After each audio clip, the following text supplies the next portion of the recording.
Comme partout ailleurs au Burkina Faso, la province du Kénédougou n'échappe pas aux caprices pluviométriques. Ici, par exemple, le champ de Fonio du vieux Kosso Traoré à Guéna, dans la commune rurale de Kourignon, connaît un retard significatif. Le début des activités agricoles cette année a été dur. Mais maintenant, la situation s'améliore avec l'installation progressive de la pluie. Le déficit pluviométrique n'a pas facilité le bon démarrage des activités. L'année dernière, à cette période, le Fonio avait atteint le stade de la floraison. Maintenant, notre souci, est-ce que la pluie va arriver à terme?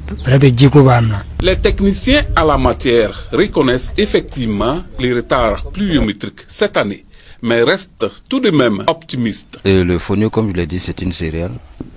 Elle est mise en place courant le mois d'avril et mai. Mais maintenant, avec les décalages pluviométriques que nous connaissons, ça peut traîner jusqu'en début juin. Donc c'est une céréale qui est généralement sémée à la volée. Les producteurs que vous voyez derrière moi sont en train de... genre le sarclage. Après le semis, la levée, à un certain stade là de montaison, il faut donc procéder au nettoyage. Et ce nettoyage qui est donc sous forme de sarclage se fait à la main. Après cette étape, le Fonio le plant va se développer. L'initiation paniculaire, la floraison, tout, et atteindre la maturité. Salif Traoré est un grand producteur dans le village de Sidi. Son champ à vue d'œil présente plutôt une bonne physionomie. L'avenir appartient à ceux qui se lèvent tôt, dit-on. Le propriétaire de cette exploitation n'a pas du tout attendu les premières pluies avant de procéder au labour et au semis. Comme nous avons constaté que la pluie était vraiment en retard, nous avons labouré et semé à sec. Avec quelques pluies, les semences ont poussé. Si tout se passe bien côté pluviométrie, il n'y aura pas de problème. Cette année même, j'ai l'impression que les semis sont plus épanouis. Pour atteindre ces résultats, Salif a aussi suivi les conseils des encadreurs. Regardez l'aspect des plants. À vue d'œil, vous constatez effectivement que c'est homogène. À ce stade-là, les plants ont à peu près la même taille. Ça, c'est un premier aspect. C'est-à-dire que la semence qu'il a utilisée est effectivement de la bonne semence.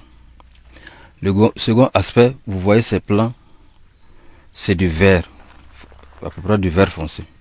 C'est-à-dire que la fertilisation est aussi normale.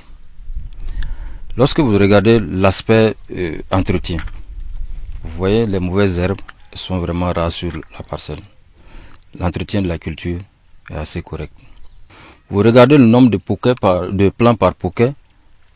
Je pense que les conditions enseignées, vulgarisées sur cette parcelle sont respectées. Francis, producteur d'arachide, lui a également profité des premières pluies, mais tout ne s'est pas passé comme prévu. Avec cette poche de sécheresse que nous avons connue, donc ça a beaucoup joué sur nos semis. L'année passée, à pareille période, vraiment, les semis étaient bien avancés comparativement à cette année. Donc les premières semis, là, ça va. Tout ce qui s'en est suivi, ça n'était pas à notre attente. D'une manière globale dans le Kénédougou, la situation varie d'une localité à une autre. Mais selon les prévisions, la production céréalière dans la province restera excédentaire. Pas trop d'inquiétude chez les producteurs, pourvu qu'ils se concentrent sur leurs activités. Et comme espoir, bon nombre d'agriculteurs s'intéressent déjà aux semences à cycle court.